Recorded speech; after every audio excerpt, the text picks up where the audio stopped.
천국에서 하나님은 분명하게 그곳에 있는 예배자들의 찬양을 통해 보좌에 오르십니다.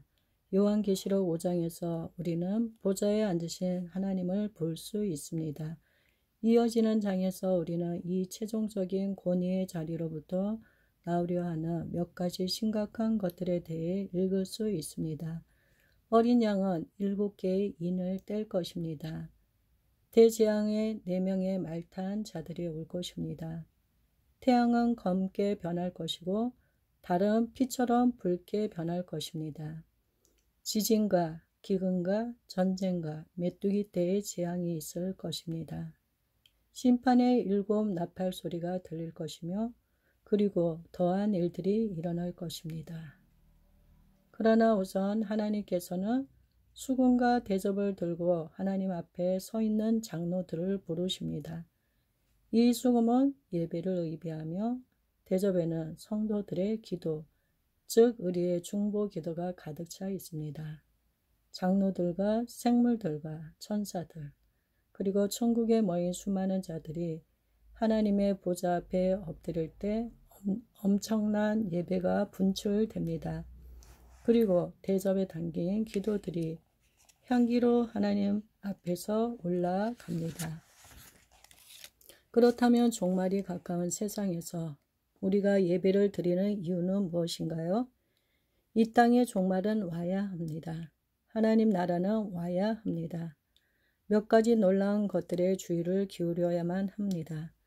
우리의 사고는 전쟁이라는 개념과 예배라는 개념을 함께 묶을 수 없습니다. 하지만 요한계시록에 의하면 하나님께서는 전쟁과 그분의 권위에 따른 행위를 시작하기 위해 예배와 중보 기도를 선택하셨습니다. 하나님의 보좌는 자신을 예배하는 자들의 찬양을 통해 이루어집니다. 하나님께서는 통치자로서 그분이 해야만 하는 일을 우리에게 보이지 않기 위해 우리가 예배를 드리는 동안 뒷문으로 빠져나가시는 분이 아닙니다. 그 대신 하나님께서는 예배를 통해 우리가 그분의 일에 참여하는 동안 통치자로서의 일을 하기로 선택하셨습니다. 호산나, 호산나, 호산나. 예수님의 생애에서도 이와 동일한 형태를 볼 수 있습니다.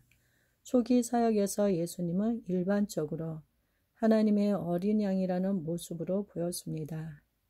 예수님께서는 자연과 마귀와 질병에 대해 권위를 행사하셨지만 사람들에 대한 권위는 행사하지 않으셨습니다. 겟세마네 동산에서 예수님은 제자들에게 12군단도 더 되는 천사를 불러서 자신을 잡으러 온 로마 병사들로부터 자신을 구할 수 있다고 말씀하셨습니다. 그러나 예수님은 그 권위를 행사하지 않기로 선택하셨습니다. 그러나 다른 한 상황에서 우리는 예수님께서 전혀 다르게 행동하셨음을 보게 됩니다. 마태복음 21장에서 예수님은 만왕의 왕, 만유의 주로서 권위를 가지고 성전으로 들어오셨습니다. 그리고 환전하는 상인들을 내쫓으셨습니다. 예수님께서는 내 집은 기도하는 집이라 일컬음을 받으리라 하였거늘 너희는 강도의 소굴을 만드는 도다 라고 말씀하셨습니다. 로버트 게이는 차원 높은 영적 전쟁에서 이 사건을 두고 다음과 같이 언급하고 있습니다. 나는 이 장면이 단지 돈을 바꾸는 행위 때문이었다고 생각하지는 않는다. 왜냐하면 예수님께서는 이전에도 성전 앞에서 이 모습을 보셨기 때문이다. 비둘기를 파는 행위 때문도 아니었다. 사람들은 수년 동안 그렇게 해왔지만 예수님께서 이를 두고 어떤 행동을 취하신 적이 없었다. 예수님은 무엇 때문에 의로운 분노를 가지고 일어나셔서 이 사람들에게 폭력적인 공격을 가했을까? 그것은 사람들로부터 나오고 있는 찬양의 함성 때문이었다. 이날을 예수님께서 일생 동안 성전으로 들어가셨던 다른 날들과 다르게 만든 것은 이날 예수님께서는 사람들의 예배 가운데 성전으로 들어가셨다는 사실이었습니다. 이날은 예수님께서 개선 장군으로서 예루살렘으로 들어가신 날이었습니다. 보라, 내 왕이 내게 임하시나니 그는 공의로우시며 구원을 베푸시며 겸손하여서 나귀를 타시나니 군중은 종려나무 가지를 흔들며 그들의 왕 앞에 겉옷을 놓아드렸습니다. 그들은 찬양을 터뜨리며 예수님께 외쳤습니다. 호산나, 호산나, 호산나. 예수님께서는 그의 백성들의 찬양을 통해 왕자에 오르셨고 왕자에 앉으신 예수님께서는 이전에 예루살렘으로 들어가셨던 때와는 다른 모습으로 행동하셨습니다. 왕자에 오르신 예수님께서는 인간에 대해 왕으로서의 권위를 취하셨습니다. 그리고 성전 안으로 걸어 들어가신 예수님은 악한 의도를 가진 것들을 내어 쫓으셨습니다.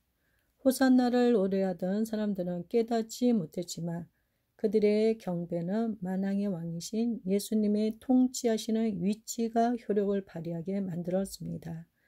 우리의 예배도 이와 동일한 일을 만들어냅니다. 하지만 우리는 예수님께서 보좌에 앉으시는 일에 대해 무지하지 않습니다. 지금 이 시대는 우리가 천상의 예배로 들어갈 때 이해할 수 있게 되고 합심하게 되는 시대입니다. 시편 110편 1절에 따르면 하나님께서는 예수님에게 원수들이 그분의 발판이 되기까지 하나님의 오른쪽에 앉아 있으라고 말씀하셨습니다. 2절에서 하나님께서는 시온으로부터 예수님의 권능의 귀를 내보이시겠다고 계속해서 말씀하십니다. 히브리 문화에서 규는 다스리고 훈계하는 데 사용됩니다. 시온은 하나님께서 그분의 백성들의 찬양 속에 보좌에 오르시는 장소입니다. 하나님께서 예수님에게 성전에 돈 바꾸는 사람들을 훈계하도록 권능의 귀를 주신 것은 바로 호산나 예배가 진행되는 중이었습니다. 구약에서 하나님께서는 아수르 왕국을 다스리던 통치력에 대해 다루실 준비를 하시면서 예배를 요청하십니다. 여호와께서 예정하신 몽둥이를 아수르 위에 더하실 때마다 소고를 치며 수금을 탈 것이며 여기서 또다시 하나님께서는 왕의 권위를 가진 행위를 하기 위해 백성들의 찬양 속에 왕자에 오르기를 요청하십니다. 이제는 먼지로 사라진 예전 중동의 한 나라를 두고 하나님께서 선택하신 일에 대해 현대의 그리스도인들이 관심을 가져야 하는 이유는 무엇인가요?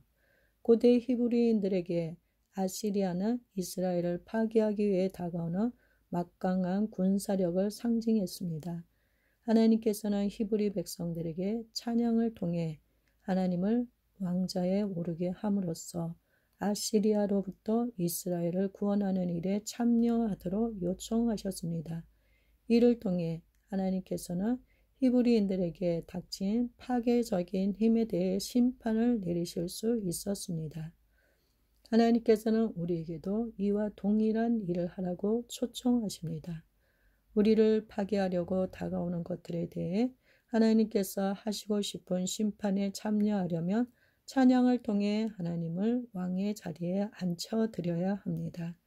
비록 우리가 참여하고 있는 일이 무엇인지 항상 알지는 못하지만 때로는 예배 중에 어떤 특정한 문제를 다루거나 어떤 특정한 영이나 사고 방식이나 부당함에 저항해야 한다는 긴급함을 느끼게 됩니다. 중보 기도자들에게 더 가까이 가면 갈수록 우리가 하나님을 보좌에 올려드릴 때 하나님께서 하시는 일을 더 잘 느끼게 될 것입니다. 우리가 중보 기도를 하는 사랑하는 사람은 다음 예배 시간에 하나님의 왕자에서 언급될지도 모릅니다.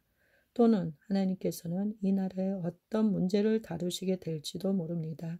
단지 언젠가 될지는 하나님께서 결정하십니다. 하나님께서는 성도들의 기도를 향대접에 모으시고 예배의 수금을 탈 때 그분 안에 부으라고 명하십니다. 이러한 관점을 가지고 성경 말씀을 보면 하나님께서 권위의 행위를 하기 위해 백성들의 찬양 속에 왕자에 오르시는 순간들이 얼마나 많은지 알 수 있게 됩니다. 그러므로 우리의 예배가 어둠의 능력들을 해결하고 그들을 파괴시키는 데 중요한 역할을 한다는 사실을 이해해야 합니다. 때때로 하나님께서는 찬양의 음악이 시작되기만을 기다리고 계십니다.